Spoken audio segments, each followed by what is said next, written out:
It's picking up. The 2-year yield hitting a low of 4.57%, lowest since mid-June. This coming as Powell speaks. The big thing, guys, that stands out, Powell a few weeks ago said policy is restrictive. Today he's saying it's well into restrictive territory.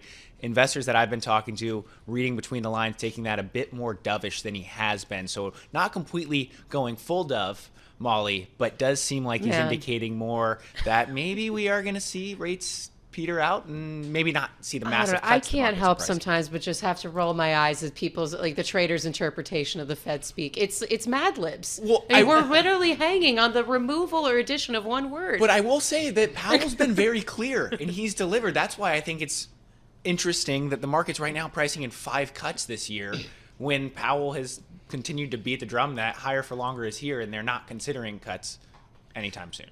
So, Joe, we've had an hour here plus to kind of digest the news coming out of Washington, D.C.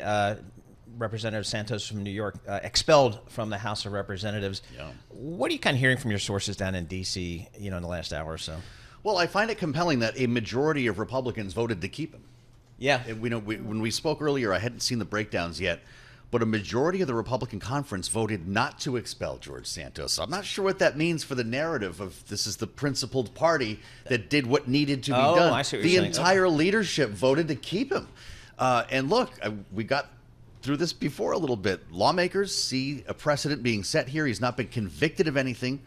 While the Ethics Committee did recommend this action and the chairman himself brought the resolution, he's not been convicted of anything technically, and that makes other lawmakers a little uncomfortable knowing they could maybe be in the same position someday. I mean, we did kid before that perhaps George Santos' next big appearance could be Dancing with the Stars, but it sounds more likely that he'd probably... Prison is probably the next stop. Who knows? He's got to go through his trial here, but there are a lot of folks speculating on what corner of the entertainment world might be a home in the meantime for George Santos. Because look, he's not going to go quietly. He's already, by the way, on his way out, put up a resolution to expel Jamal Bowman, and he says he's going to take as many other lawmakers down with him as he can. So we'll be hearing from George Santos.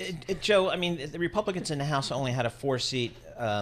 Majority as it was, thin as it was. Now it's even thinner. Does that practically day to day going to impact their ability to drive their agenda? Not going to help. To hear Speaker Johnson say the whole number of the House is now 434. We just, by the way, got to 435 for the first time in quite a while last week. A Republican won a seat in Utah that brought us back to quorum.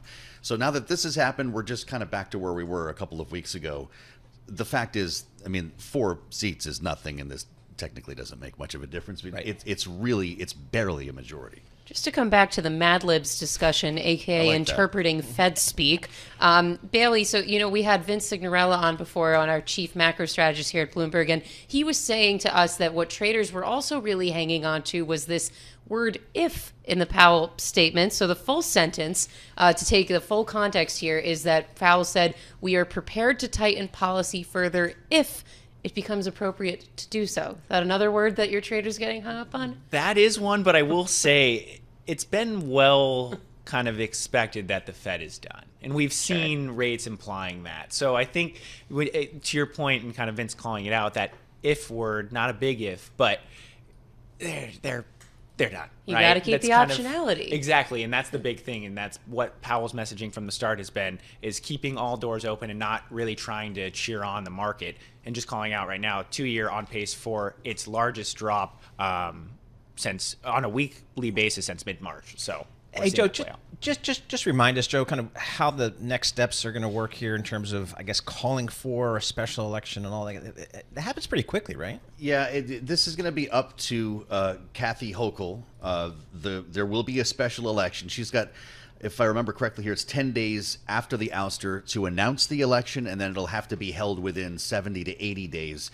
So we'll go through this, but then we have to go through it all over again with the real election. And, Democrats are determined to flip this seat. They think they have the votes to do it. You're going to see a Swazi campaign that could do very well in that area.